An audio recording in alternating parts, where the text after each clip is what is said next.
Queridos, a paz, a graça e as misericórdias do Senhor sejam com você em nome de Jesus. Nós estamos estudando a série O Cristão em Amadurecimento.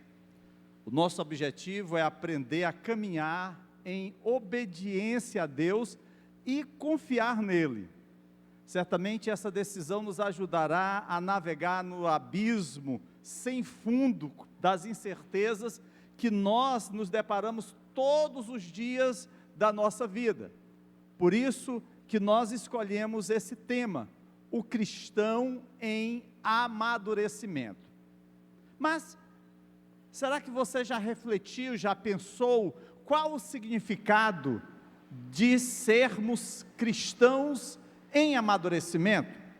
A primeira coisa que nós precisamos observar é que nós não estamos completos, concluídos. Nós estamos em obra, em andamento. Esse ano nós estaremos comemorando na próxima quinta-feira, quero dizer, na outra quinta-feira, dia 31 de outubro, 508 anos da Reforma Protestante. E quando nós pensamos a Reforma Protestante, nós imaginamos algo que está sendo reformado, algo que não está concluído, algo que está em andamento. Da mesma forma é a nossa maturidade espiritual, o nosso amadurecimento. Nós estamos em andamento, a nossa vida está ainda a ser concluída no que diz respeito à nossa intimidade, à nossa vida com Deus. Sabemos que a maturidade é um processo natural de toda pessoa. Nós nascemos, nós crescemos, nós amadurecemos e um dia nós morremos. O tempo, as experiências vividas, os conhecimentos adquiridos, os hábitos cultivados e as transformações que acontecem no nosso corpo cooperam para o nosso desenvolvimento ao longo dos anos. Isso traz amadurecimento, maturidade.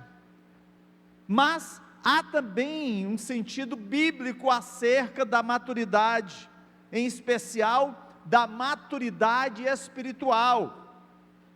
Amadurecer em Cristo caracteriza-se pela incorporação de valores, do crescimento no discernimento entre o bem e o mal, e um caráter moldado pela fé, amor, humildade e serviço aos outros. Quando nós pensamos e falamos acerca de amadurecimento, de maturidade espiritual, nós estamos pensando num processo contínuo de nos tornarmos mais semelhantes a Jesus.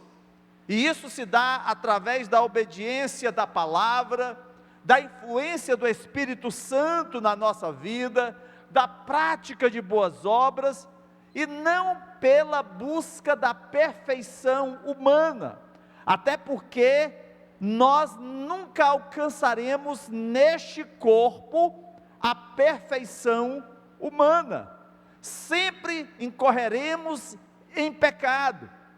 Podemos, como convertidos que somos, sermos pecadores regenerados, mas o pecado ainda tem realizado coisas, influenciado a nossa vida. À medida que amadurecemos, começamos a pensar de forma diferente. Acredito que cada um possa lembrar, por exemplo, de algum momento da sua adolescência, da sua juventude, e para alguns até mesmo na sua fase adulta. E veem que durante essa jornada, essa caminhada, o quanto você mudou, não apenas fisicamente, mas intelectualmente, você agregou novos conhecimentos, você adquiriu coisas novas, e também fisicamente, você mudou fisicamente. A palavra de Deus lá em 1 Coríntios, capítulo 13, verso 11, o apóstolo Paulo faz a seguinte declaração: Quando eu era menino, falava como menino. Quando cheguei a ser homem, abandonei as coisas de menino. Imagina só, você com seus 20 e poucos anos, seus 30, 40, chupando ainda bico, quando você chupava quando criança, né? É uma coisa totalmente sem sentido. Ou mesmo, pensar naqueles que gostavam, por exemplo, de soltar raia, se bem que hoje ainda tem adultos que fazem isso, né? No meu tempo era raia, depois chamado de pipa, papagaio, mas no meu tempo sempre foi raia, né? Raia, né? Mas tem coisas que a gente vai deixando, que a gente vai abandonando. Eu sei, queridos, que a vida pode ser difícil, e ela é difícil. Coisas inesperadas acontecem, de repente, você sente o tapete sendo puxado debaixo dos seus pés. E como cristãos, nós não estamos imunes às tempestades da vida. Porém, podemos enfrentá-las porque temos Cristo como nosso protetor, como nosso Senhor, como nosso mestre, como nosso libertador, como nosso salvador.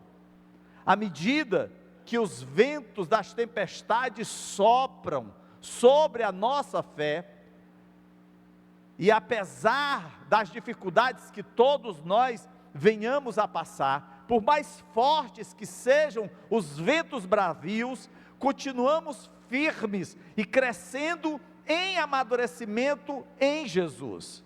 Começamos a nos parecer mais com Cristo. O próprio Senhor Jesus, lá no Evangelho de João, no capítulo 3, ele fala, por exemplo, que os homens amaram mais as trevas do que a luz, por isso que eles não se aproximam da luz. Mas nós, que somos da luz, precisamos nos aproximar cada vez mais de Cristo, para que aquilo que é espúrio, aquilo que não agrada ao Senhor, seja percebido, seja reconhecido, mas também seja abandonado. O amadurecimento, amados, é um processo constante ao longo da vida cristã. Não é pelo tempo de membresia de uma igreja. Às vezes tem pessoas que com bem menos tempo que outras, já mostram maturidade espiritual. Não é questão de tempo de você ser membro de uma ou outra igreja, mas é a sua vida com Deus, é a sua intimidade com Deus, é a sua dependência de Deus. Nessa série de estudos, nós observamos que o cristão em amadurecimento desenvolve uma esperança no céu. Esse foi o tema, se não me engano, da presbítera Fátima. O cristão em amadurecimento investe na oração e nas escrituras, ministrado pelo presbítero Cleiton. E na próxima terça-feira, o cristão em amadurecimento zela pela obra de Deus, vai ser ministrado pelo presbítero Eduardo. Nessa noite, nós aprenderemos que o cristão em amadurecimento busca uma piedade genuína, e essa piedade, amados, é um pilar para que cheguemos à maturidade espiritual, à estatura do varão perfeito que é Jesus, e com isso uma maior intimidade com Deus. Assim, quero convidar você a abrir sua Bíblia, no livro do profeta Ezequiel, capítulo 36, nós vamos ler os versículos 25 a 28, à medida que você encontrar, convido a ficar de pé e acompanhar a leitura do texto sagrado.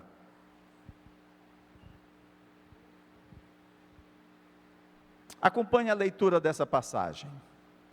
Então aspergirei água pura sobre vós, e ficareis purificados, de todas as vossas imundícias e de todos os vossos ídolos vos purificarei. Dar-vos-ei coração novo, e porei dentro de vós espírito novo. Tirarei de vós o coração de pedra, e vos darei coração de carne. Porei dentro de vós o meu espírito, e farei que andeis nos meus estatutos, guardeis os meus juízos e os observeis. Habitareis na terra que eu dei a vossos pais, vós sereis o meu povo, e eu serei o vosso Deus. Glória a Deus. Podem sentar-se, queridos. Amados, para nós entendermos melhor esse texto que fala de purificação, estatutos, juízos, é necessário nós voltarmos um pouco na história do povo de Israel. O Antigo Testamento nos mostra que Deus firmou uma aliança com Israel, e aquela aliança, diz o texto sagrado, que se Israel cumprisse as condições da aliança, obedecendo à lei, receberia bênçãos, a sua descendência também seria abençoada. Porém, se Israel não cumprisse a aliança e desobedecesse à lei do Senhor, Deus removeria a sua bênção e Israel seria amaldiçoado. Deus firmara essa aliança com o povo de Israel. No tempo do profeta Ezequiel, passado centenas de anos desde que Deus celebrara aquela aliança com o seu povo, ainda sob a liderança de Moisés, já nos dias do profeta Ezequiel, nós encontramos exatamente o resultado da desobediência. Israel, ele não cumpriu a sua parte da aliança, não obedeceu à lei, caiu em rebelião, em idolatria, em pecado. Não demonstrou amor a Deus, ao contrário, passou a adorar ídolos, falsos deuses de outras nações. Não demonstrou amor ao próximo, mas se tornou violento, cruel com o próximo. Em Ezequiel, capítulo 36, nos versos 16 e 17, Deus confronta Israel sobre o seu pecado, porque mesmo que Deus tenha feito uma aliança com Israel, aonde essa aliança tenha sido testemunhada pelo povo, e ali se manifestou o amor de Deus, o cuidado de Deus pelo seu povo, esse povo abandona a Deus, esse povo dá as costas para Deus, mesmo depois de tudo que Deus fizera. Eles receberam uma terra que não lhes era sua, eles conseguiram vencer gigantes, exércitos inimigos, e Deus agiu de uma forma poderosa. Mas apesar de todo o cuidado de Deus, apesar de todo o agir de Deus, aquele povo havia se afastado do Senhor. Israel arruinou a sua bênção ao contaminá-la com adoração a ídolos e com derramamento de sangue. Aquele povo se mostrou rebelde, idólatra e murmurador. Israel pecou e mereceu o castigo. Por causa disso, Deus permitiu o cativeiro de Israel. Eles foram tirados da terra que o Senhor lhes dera, Canaã, e foram levados para uma terra distante, para a terra dos seus dominadores, Babilônia, conforme está lá em Ezequiel capítulo 36, versículos 18 e 19. Isso aconteceu, queridos, porque eles não cumpriram sua parte da aliança. Toda vez que nós quebramos alianças, nós temos consequência desses nossos atos.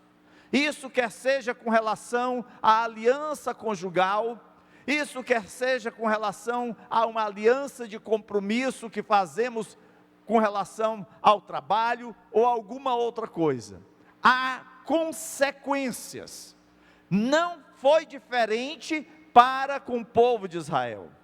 E o que Deus desejava para o povo de Israel não era simplesmente que eles apresentassem seus sacrifícios, não era simplesmente que eles guardassem as suas festas, mas em especial, que aquele povo alcançasse a maturidade espiritual. É isso que o Senhor deseja também para nós hoje, nós enquanto igreja. E isso, amados, não acontece da noite para o dia, não é no estalar de dedos, requer investimento, determinação, obediência. Infelizmente, é muito mais fácil termos uma atitude de dar as costas para Deus, de nos afastarmos de Deus, de nos rebelarmos com Deus, do que nós obedecermos ao Senhor. Que nós possamos aprender com os erros do povo de Israel, e nos voltemos em confiança ao Senhor, sabendo que Deus não rejeitará um coração quebrantado e contrito, e não desprezará um coração humilde e arrependido. Pode ser que você esteja aqui nessa noite, e na sua jornada, na sua caminhada, você perceba coisas que não agradam a Deus, que têm entristecido o coração de Deus. Mas se lembre, você pode mudar de direção, você pode abandonar aquilo que não agrada ao Senhor, e essa é uma decisão pessoal, é uma decisão que o marido não toma pela esposa, que o pai não toma pelo filho, é uma decisão que cada um de nós precisa tomar. O cristão em amadurecimento, ele busca uma piedade genuína. Mas, pastor, o que é piedade? Para os antigos romanos, a piedade era uma das virtudes mais elevadas, pois unia as famílias e, em última análise, unia toda a sociedade em amor, lealdade e um dever compartilhado e recíproco. A piedade é como se fosse uma liga para manter as pessoas unidas, mas não só debaixo de um mesmo teto, debaixo de uma mesma nação. Para os cristãos, piedade significa confiar e amar a Deus, seguindo os seus mandamentos. Piedade é a evidência de uma fé sincera. Piedade é uma devoção a Deus por meio das nossas ações, não é simplesmente dizer que ama, mas que mostra-se através das suas atitudes, através da sua vida, dos seus pensamentos. A piedade é o reflexo do nosso compromisso com Deus, por meio da oração, da adoração, da bondade, da caridade, da humildade e da misericórdia.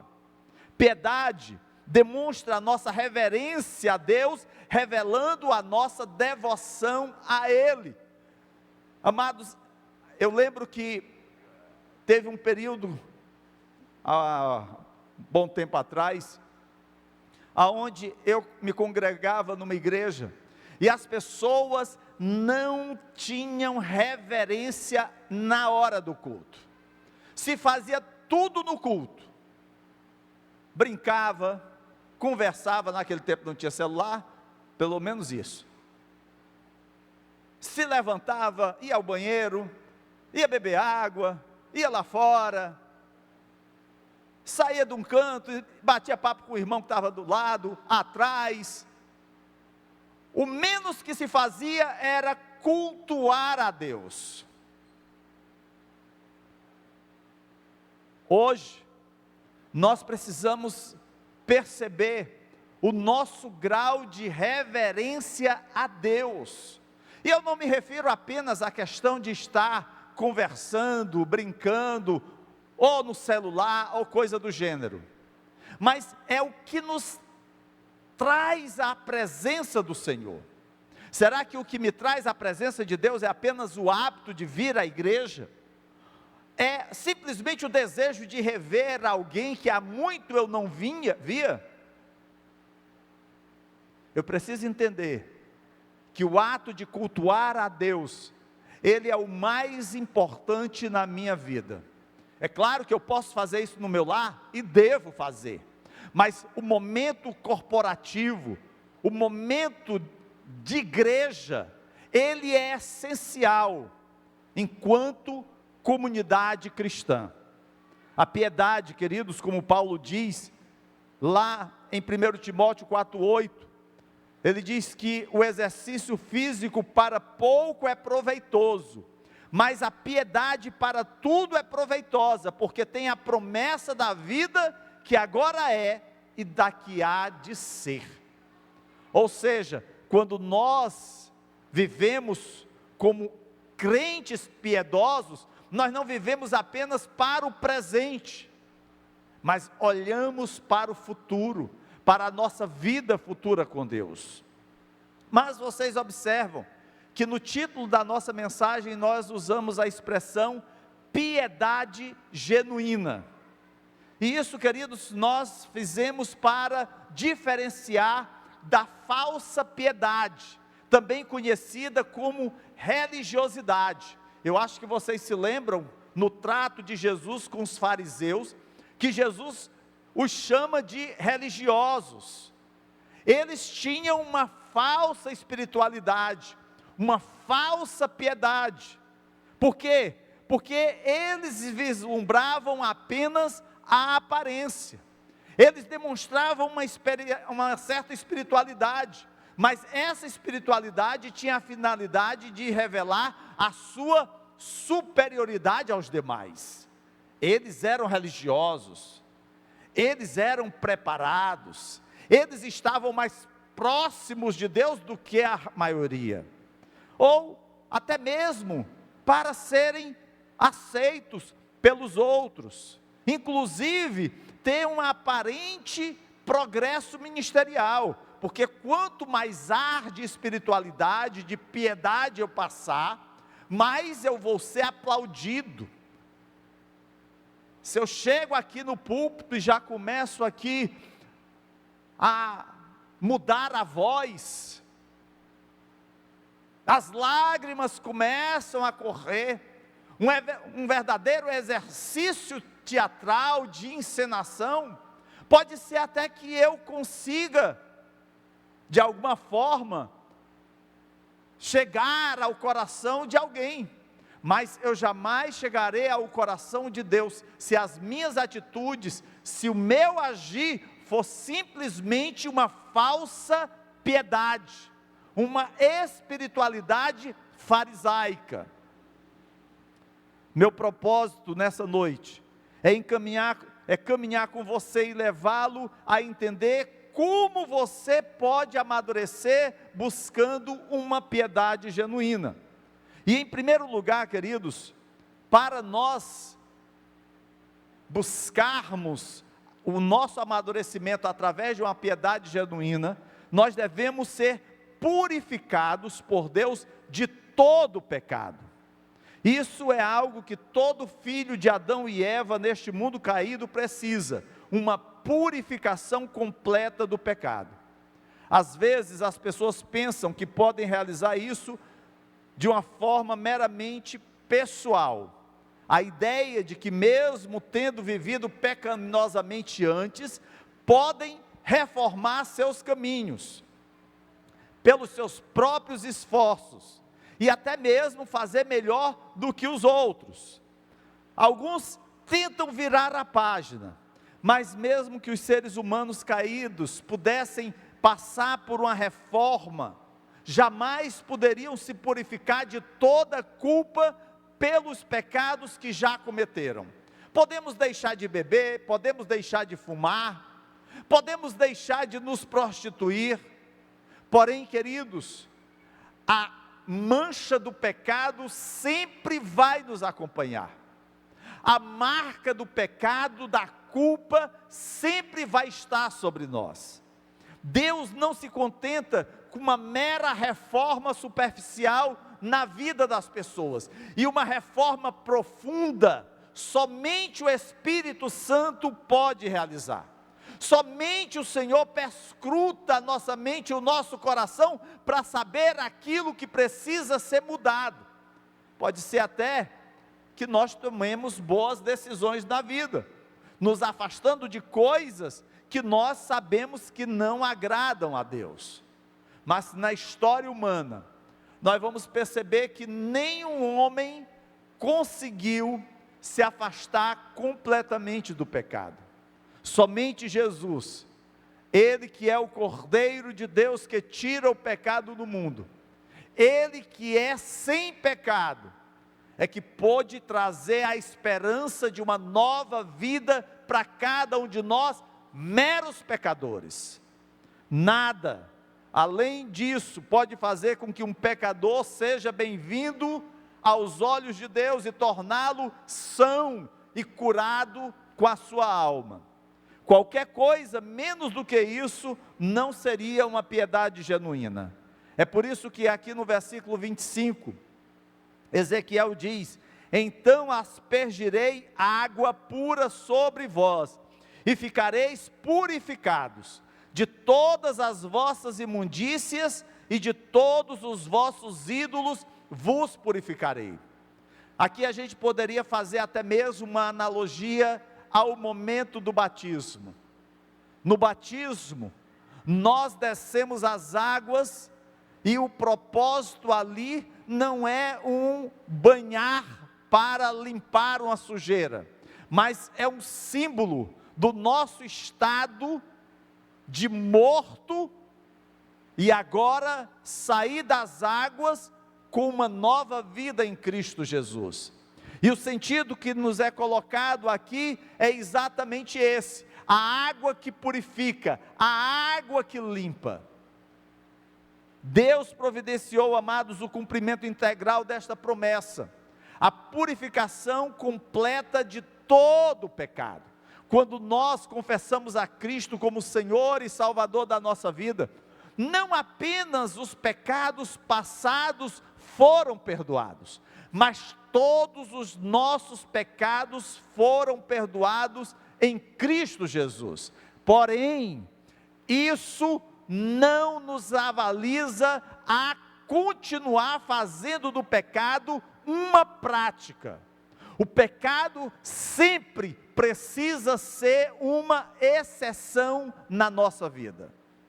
É por isso que lá em Hebreus capítulo 9, versos 13 e 14, o autor dessa carta diz: se o sangue de bodes e de touros e a cinza de uma novilha, aspergidos sobre os contaminados, os santificam, quanto à purificação da carne, muito mais o sangue de Cristo, que pelo Espírito eterno, a si mesmo se ofereceu sem mácula a Deus, purificará a nossa consciência de obras mortas, para servirmos ao Deus vivo. O autor aqui aos Hebreus faz uma analogia com sacrifícios do Velho Testamento, e ele diz: se em algum momento o sangue de bodes e touros foram aspergidos, foram lançados sobre os contaminados e os santificaram, muito maior poder tem o sangue de Jesus sobre a nossa vida. É por isso, queridos, que quando participamos da ceia, quando nós apresentamos o vinho como símbolo da nova aliança, do sangue que foi derramado na cruz do Calvário, o apóstolo Paulo diz que nós não podemos participar desse momento de forma indigna. Nós somos chamados a uma reconciliação com Deus. A mensagem que nos é apresentada sempre é essa: que Deus é luz e não há nele treva nenhuma, e que se dissermos que mantemos comunhão com Ele e andarmos nas trevas, mentimos e não praticamos a verdade, conforme está lá em 1 João capítulo 1, verso 5. Precisamos, queridos, assumir um compromisso de uma vida piedosa, de uma vida santa com Deus. Há um ditado que diz assim: crente Raimundo, pé na igreja, um pé no mundo. Mas, queridos, isso é uma afronta para o nome do meu pai, que era Raimundo e era crente, graças a Deus, e ele tinha os 2 pés firmados no Senhor. Nós precisamos entender, amados, que o Senhor nos chamou não para estarmos enamorados com as coisas do mundo, mas para vivermos intensamente aquilo que o Senhor nos tem colocado na nossa responsabilidade. E isso significa ser purificado por Deus de todo o pecado, ser lavado por Ele com água pura. E aqui a água, a gente pode lembrar-se de Jesus dizendo que Ele é a fonte da água, que jorra, que limpa, que purifica. Vocês se lembram daquela mulher samaritana, que saía todos os dias para pegar a água, e Jesus disse: se tu soubesses quem é aquele que te apresenta a água, ela mudaria totalmente de perspectiva, porque a vida dela ainda estava presa ao seu passado, àqueles com quem ela havia casado anteriormente. Queridos, às vezes tem coisas do nosso passado que estão nos amarrando, que estão nos impedindo de prosseguir, mas eu quero te dizer nessa noite, que se você tem o desejo de ter um amadurecimento, um crescimento, você precisa saber que o Senhor te purifica de todo o pecado. Não há pecado que não possa ser perdoado por Deus, diante de um coração arrependido. Mas não somente isso, amadurecer buscando uma piedade genuína também deve fazer você receber um novo coração de Deus. Em Adão e por causa de Adão, nós nascemos com um problema cardíaco espiritual. A parte da graça de Deus é que nosso coração inclina-se à rebelião contra Deus. Isso é consequência do nosso pecado. Como diz lá em Jeremias capítulo 17, verso 9: enganoso é o coração mais do que todas as coisas, e desesperadamente corrupto, quem o conhecerá? Se nós formos honestos, o potencial pecaminoso do nosso próprio coração surpreende até nós mesmos. Até nós ficamos pensativos, ficamos amedrontados, ficamos extasiados diante daquilo que nós podemos planejar com relação ao nosso coração. Muitas vezes as pessoas, queridos, tentam compensar um coração mau por meio da religião, mas Deus não aceita isso. Lá em Isaías 29, 13, o Senhor disse: visto que esse povo se aproxima de mim, e com a sua boca e com seus lábios me honra, mas o seu coração está longe de mim, e o seu temor para comigo consiste só em mandamentos de homens que maquinalmente aprendeu. Deus rejeita essa religiosidade, Deus rejeita essa falsa piedade. O que Deus deseja de cada um de nós, queridos, é que nós possamos ter esse coração de pedra num coração de carne. Deus deseja que essa mera religião artificial, externamente, com um coração caído e rebelde, aonde apenas se vive da aparência, seja totalmente transformado. O próprio Senhor Jesus certa vez disse, falando acerca desse assunto de ritualismo religioso, é igual sepulcro caiado, pelo lado de fora tem uma aparência boa, agradável, bonita. Eu lembro que a primeira vez que eu fui para o cemitério São João Batista, ali no centro da cidade, ainda criança, eu fiquei assim impressionado. Menino pobre, né? Morando numa casa daqueles esmaltado de cimento pintado, e aí cheguei ali no São João Batista, aqueles mausoléus de granito, umas coisas tão bonitas, tão cuidadas, naquele tempo ainda eram cuidadas, né? Era o cemitério assim da alta sociedade, da nata de Fortaleza. Eu fiquei, meu Deus do céu, que coisa bonita. Mas, amados, lembrando de Jesus falando de sepulcro caiado, vem sempre essa imagem. De fora parece uma coisa muito bonita, muito bela, mas dentro o que tem é o corpo em putrefação, são vermes comendo um corpo morto, é algo que não tem vida. Infelizmente, amados, nós observamos que hoje há muitos que ainda estão com um coração de pedra. Deus não se contenta com o mesmo coração de sempre em nós. Ele não aceita quando tentamos tornar o nosso coração endurecido um pouco mais religioso, como se a nossa religiosidade pudesse maquiar a nossa intimidade ou a nossa falta de intimidade com Deus. O Senhor não aceita nada além de um transplante de coração espiritual. E isso, queridos, Ele faz muito bem. Lá em Ezequiel capítulo 36, verso 26, Ele diz: dar-vos-ei novo coração e porei dentro de vós espírito novo. Tirarei de vós o coração de pedra e vos darei um coração de carne, um coração que não é mais duro para com Ele, mas um coração que agora está inclinado para Deus.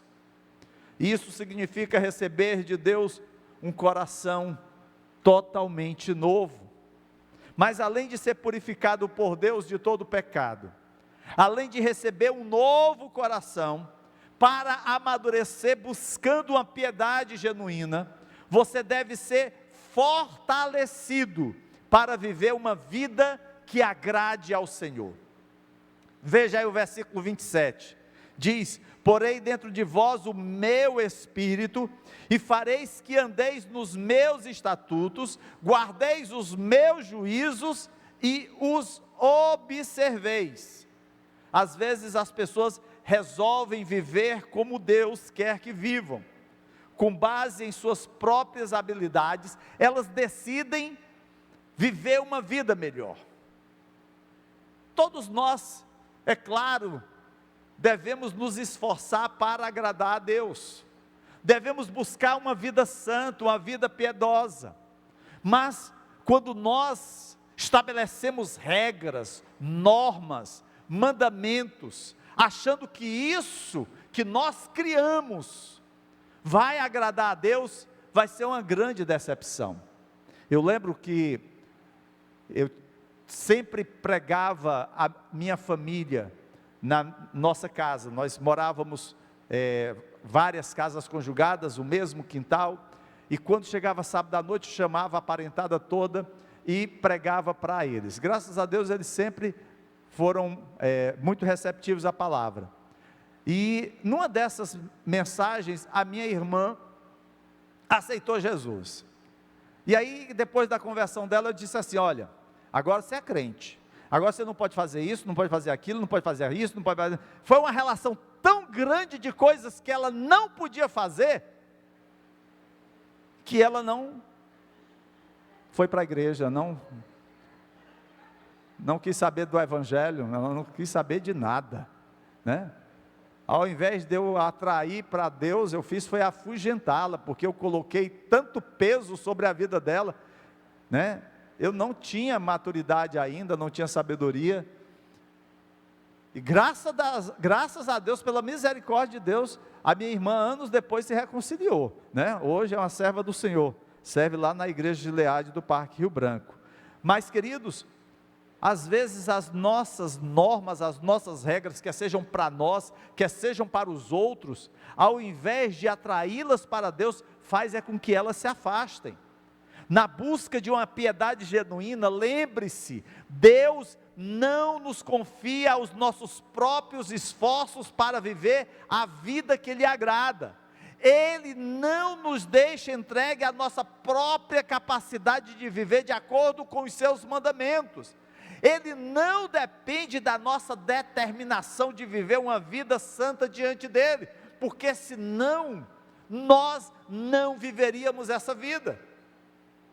A piedade genuína significa que Ele não apenas nos purifica dos nossos pecados, mas também nos concede poder de querer e realizar tudo segundo a sua boa vontade. Não é um esforço próprio meu, não é mérito meu, é a ação de Deus na minha vida.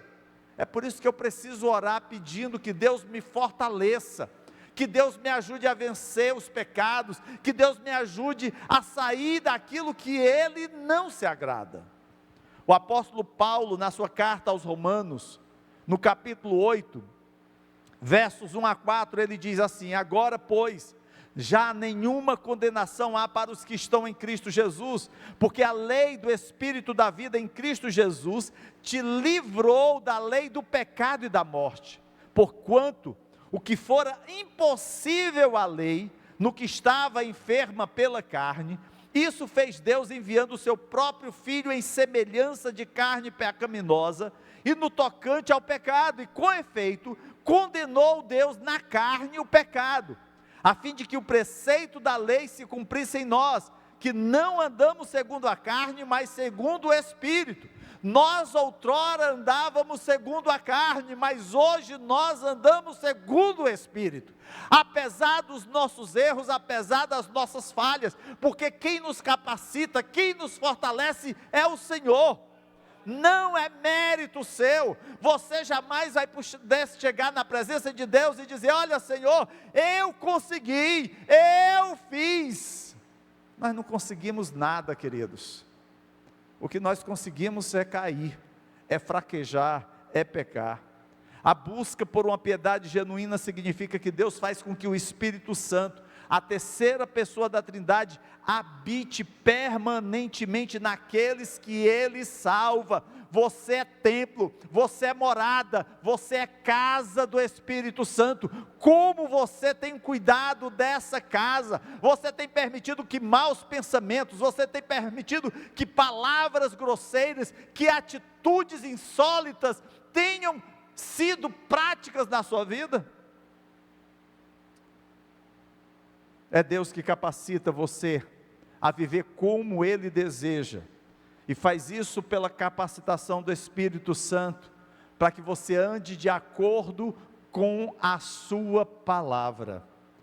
A transformação completa na vida de uma pessoa traduz em ação a própria ação de Deus na nossa vida. É nós sendo trabalhados, Deus agindo em nós, mas também Deus agindo através de nós, porque nós somos tanto agentes como sujeitos da ação de Deus. Deus age na nossa vida, mudando aquilo que precisa ser mudado, ser transformado, ser restaurado, às vezes até mesmo ser retirado.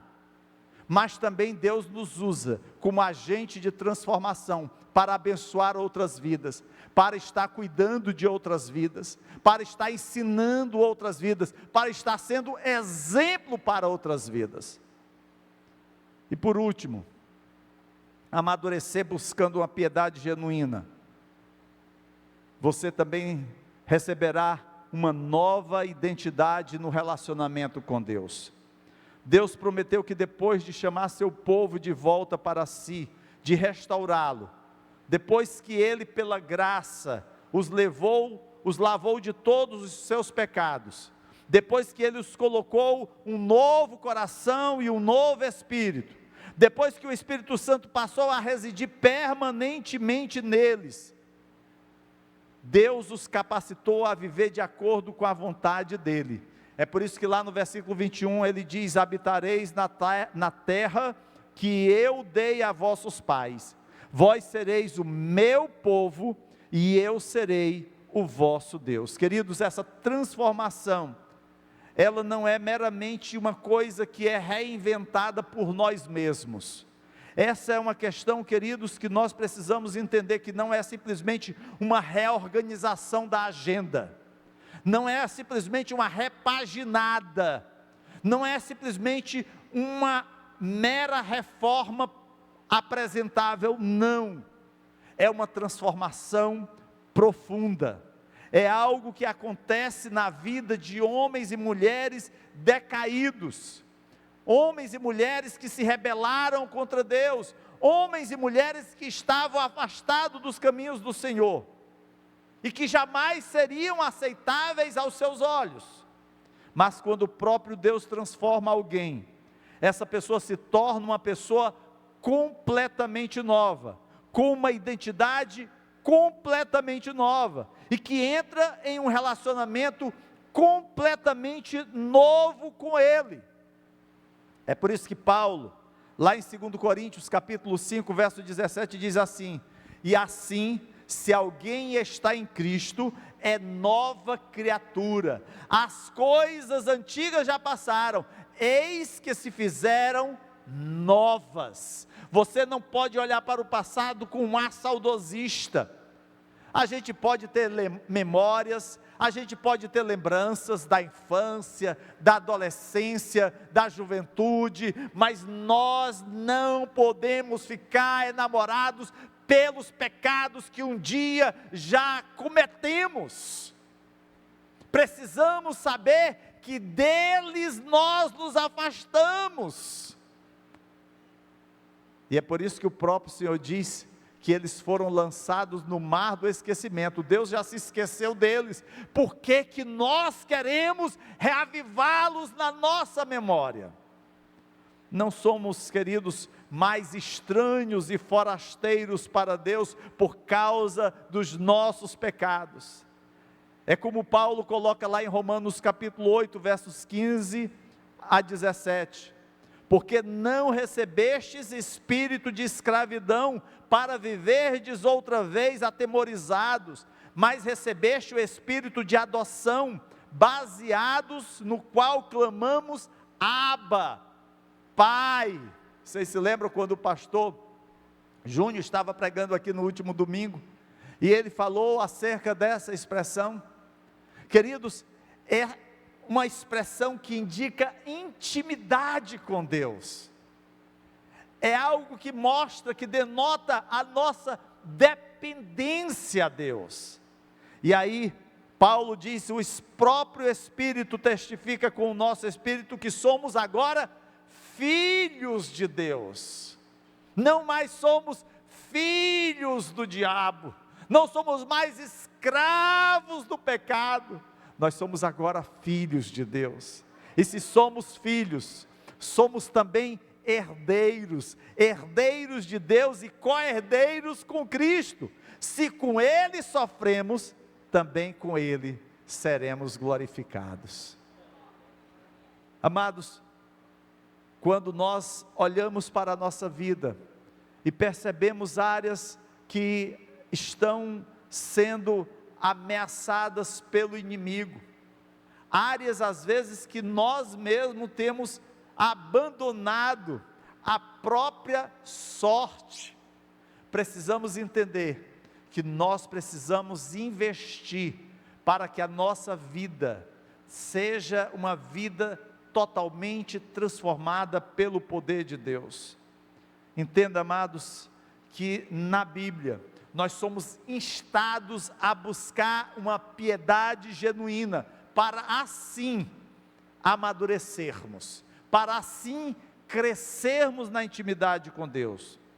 A piedade é devoção a Deus, mas ela deve ir além da superfície.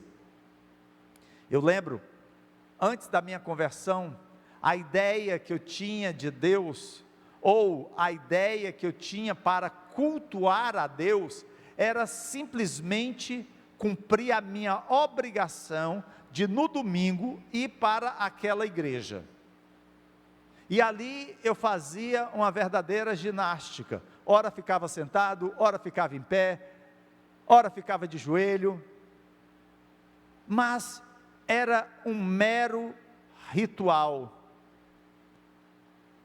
Infelizmente, isso aconteceu na minha vida também na igreja evangélica.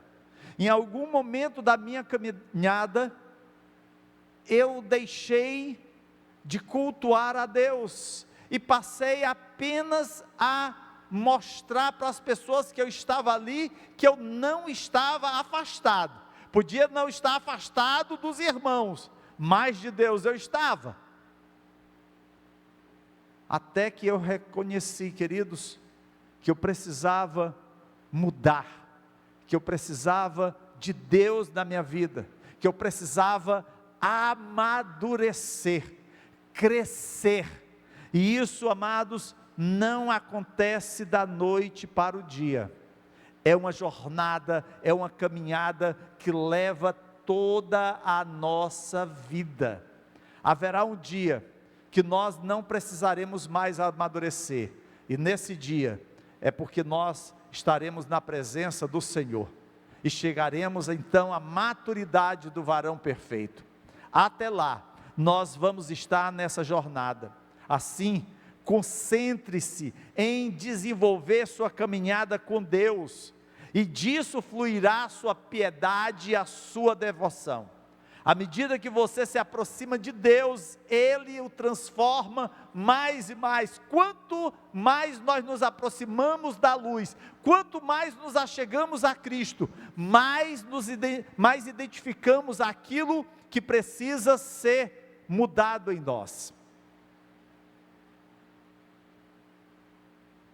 Na Idade Média, as pessoas não tinham o espelho que nós temos hoje. Em geral, elas usavam o bronze polido para refletir a imagem. E é claro que aquilo nem sempre era de boa qualidade, a imagem ficava distorcida. Hoje, quando nós nos achegamos a um espelho, nós podemos nos ver. E tem um espelho que são terríveis, que eles aumentam a imagem da gente, né? Aí, meu Deus do céu, aí a gente vê tudo, né? A imperfeição do rosto, a gente vê as coisas, as rugas, aparecem os pés de galinha com maior intensidade. Meu Deus, o cabelo a gente percebe que só tem um aqui, outro acolá, como está fazendo falta. A gente vê com clareza as imperfeições, amados. Nós precisamos nos achegar a Cristo para nós nos percebermos o quanto nós estamos distante dEle, mas o quanto nós precisamos nos aproximar dEle, o quanto nós precisamos crescer, amadurecer, e isso através de uma vida piedosa, buscando essa piedade genuína. Se há alguma coisa na nossa vida que não agrada a Deus, se há alguma coisa que tem nos afastado de Deus, nós precisamos nos ver livre disso, e somente você pode reconhecer aquilo que precisa mudar na sua vida. Às vezes pode ser um pecado de estimação que você tem preservado na sua vida, às vezes pode ser um hábito, um mau hábito, às vezes pode ser amizade, pessoas que te afastam dos caminhos de Deus, e nós precisamos tomar decisão, uma decisão que pode mudar a nossa vida, a nossa história. Eu queria nesse momento convidar você a ficar de pé, nós vamos estar orando,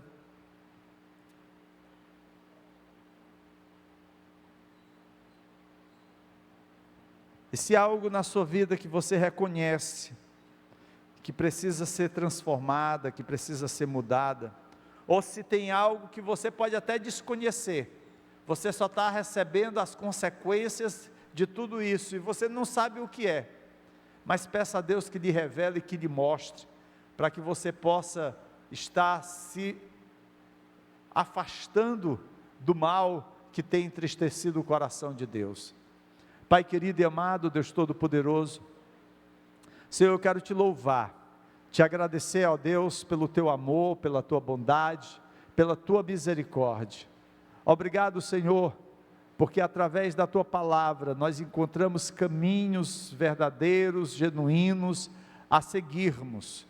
Tu nos mostras, Senhor, aquilo que nós precisamos e devemos fazer. Por isso, Pai, eu te peço em nome de Jesus, que possamos continuar crescendo, que possamos continuar prosseguindo para o alvo, e assim, Senhor Deus, buscar sempre uma piedade genuína, aonde possamos te honrar, aonde possamos te adorar, aonde possamos te louvar com inteireza de coração. E se há alguma área da nossa vida, Senhor, que tem entristecido o Teu Espírito, se há algo, Senhor, que temos pensado, que temos falado, que temos realizado, que não agrade a Ti, meu Deus, em nome de Jesus, vem, Senhor Deus, nos limpar, vem nos purificar. Eu peço, Senhor Deus, em nome de Jesus, a Tua bênção sobre os Teus filhos, ó Pai, em nome de Jesus é que eu te oro, te louvo e te agradeço, amém e amém. Sentem-se, queridos, nós já estamos terminando.